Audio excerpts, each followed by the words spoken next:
कार्तिक आर्यन और करण जौहर के बीच का बिग फॉल आउट इस वक्त सबसे बड़ा टॉक ऑफ द टाउन है। हर कोई इंडस्ट्री से भी और इंडस्ट्री के बाहर के फैंस भी ये जानना चाहते हैं कि what was the actual reason और गलती किसके साइड से थी, कार्तिक आर्यन की साइड से या फिर करण जौहर की साइड से। क्योंकि सोशल मीडिया पर तो हर चीज़ दिखाई जा रही है एक अलग पर्सपेक्टिव से। देखिए, कई लोग करण जौहर को ब्लेम कर रहे हैं ऑफकोर्स इस चीज़ को होल नेपोटिज्म थिंग से जोड़ते हुए।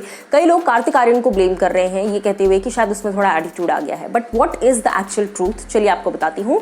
बॉलीवुड हंगामा की एक्सक्लूसिव रिपोर्ट है क्या कुछ एक्चुअल रीजन था इस बिग फॉल आउट के पीछे वो। लेकिन उससे पहले नमस्कार दोस्तों, मैं हूं ज्योति नाहक और स्वागत कर रही हूं आप सभी का शुद्ध मनोरंजन में। मनोरंजन की बात ये है कि कार्तिक आर्यन और करण जौहर ने दोस्ताना 2 2019 में साइन की थी, 2019। उस वक्त कार्तिक आर्यन के पास उतने ब्रांड एंडोर्समेंट्स या फिर उतना बड़ा बिग बम्पर नाम जो है वो नहीं था। हालांकि कार्तिक आर्यन पिछले कुछ सालों में काफ़ी ज़्यादा उभर कर आ गए हैं, स्पेशली सोनू की टीटू की स्वीटी और लुका छुपी जैसी सुपरहिट ब्लॉकबस्टर फिल्मों से। लव आजकल 2 जब रिलीज हुई थी, हालांकि वो उतनी पॉपुलर नहीं हुई, लेकिन उसके बावजूद Kartik literally backed of lot of good endorsements और कहीं ना कहीं किसी एक्टर की वैल्यू उसके एंडोर्समेंट से भी काउंट की जाती है। सो ऐसे में मैं आपको बता दूं कि सोर्सेज ने बॉलीवुड हंगामा को ये रिपोर्ट दी है और वो कहते हैं कि 2019 में 2 से 3 करोड़ के आसपास कार्तिक आर्यन को साइन किया गया था। 2 से 3 करोड़ रुपयों से कार्तिक आर्यन को साइन किया गया था इस फिल्म के लिए, दोस्ताना 2 के लिए 2019 में। लेकिन पिछले 2 सालों में कार्तिक की वैल्यू बहुत ज़्यादा बढ़ गई और उसके बाद से ही कहीं ना कहीं इस वक्त कार्तिक की वैल्यू जो है वो अप्रॉक्सीमेटली 10 करोड़ है और एक फिल्म के लिए कार्तिक की मार्केट वैल्यू इस वक्त 10 करोड़ की है। और इसी रीज़न से कार्तिक ने अब जब फिल्म शूटिंग शुरू करने की बात आई तो कार्तिक ने कहीं ना कहीं वापस से सवाल जवाब किए और ये कहा कि मुझे अब थोड़ी ज़्यादा फीस चाहिए, यानी कि नेगोशिएट करने की कोशिश की। हालांकि फिल्म का कॉन्ट्रैक्ट 2019 में साइन हो चुका है, लेकिन मैं आपको बता दूं कि इस चीज़ से करण जौहर बिल्कुल खुश नहीं थे। करण जौहर का ये कहना था कि अगर आपने 2019 में फिल्म साइन कर ली है 2 से 3 करोड़ रुपए में, आप मान गए थे, तो अब आपका प्राइस वैल्यू भले ही बढ़ गया हो। क्योंकि इन 2 सालों में कार्तिक की बहुत सारी पिक्चरें सुपरहिट गई हैं, बहुत सारे गाने, बहुत सारे बैक टू बैक पति पत्नी और वो XYZ बहुत सारी फिल्में एंड ब्रांड एंडोर्समेंट्स बहुत ज़्यादा किए हैं कार्तिक ने।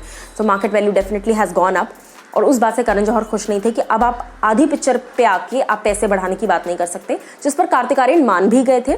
फिर उसके बाद करण जौहर ने कार्तिक को मनाने के लिए ये बात कही कि आप इस फिल्म में मान जाओ, दोस्ताना 2 के लिए लेट्स जस्ट नेगोशिएट, जैसा भी था जितना था उतने में ही मान जाओ। इसके बाद एक और फिल्म है मिस्टर लेले, उसमें मैं तुम्हें साइन करूंगा, उसमें हम पैसे जो है वो नेगोशिएट कर लेंगे, इसके हिस्से का भी थोड़ा बहुत, जिस पे कार्तिक अग्री कर गए थे।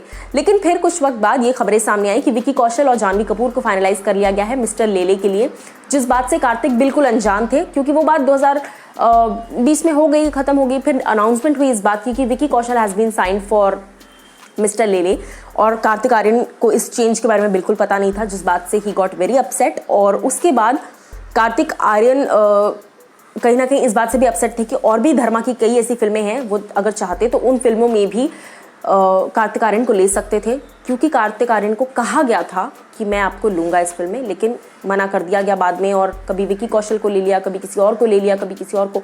इन सारी चीज़ों से कार्तिक ज़रा सा इरिटेट हो गए and then he asked Karan Johar कि आप पहले मेरे साथ कॉन्ट्रैक्ट साइन करो, उसके बाद ही मैं फिल्म की शूटिंग शुरू करूंगा एंड ऑल दैट स्टफ। जिसके बाद काफ़ी सारी चीज़ें हुई। तो कुल मिलाकर पैसों की बात कह लीजिए, फिर पैसों को दूसरी फिल्म देकर तोलने की बात की गई, फिर वो दूसरी फिल्म किसी और को दे दी गई। तो इस तरीके से बहुत सारी चीज़ें हुई, बहुत सारी जगह पे मिसकम्युनिकेशन हुआ, बहुत सारी जगह पे ट्रस्ट तोड़ दिया गया। और इन्हीं सारी चीज़ों की वजह से कहीं ना कहीं at the end of the day चीज़ें ख़राब हो गई। और फिर कार्तिक आर्यन ने भी थोड़ा बहुत एक यू टर्न ले लिया, ये कहकर कि नहीं, अब मेरे पास डेट्स नहीं है, अब मैं इस फिल्म के लिए शूट नहीं कर पाऊंगा because of lot of reasons and वो रीजंस यही थे सारे। सो कुल मिलाकर ये सारी चीज़ें थी जिसकी वजह से एट द एंड यही डिसाइड किया गया कि अब बहुत चीज़ें ख़राब हो चुकी हैं, बीच में कोई सोल्यूशन नहीं मिल रहा है। चाहे गलती आधी कार्तिक की हो और आधी करण जौहर की हो, लेकिन चीज़ें थोड़ी बहुत ख़राब हो गई हैं और कार्तिक आर्यन को फिर इस फिल्म से निकाल दिया गया है। सो ये रीज़न इस वक्त बॉलीवुड हंगामा की रिपोर्ट की तरफ से सामने आया है। अब इसमें कितनी सच्चाई है इस बात की पुष्टि तो हम नहीं कर सकते, ये बात हम नहीं जानते, लेकिन सोर्सेज इस बात को ऑलमोस्ट कंफर्म बता रहे हैं।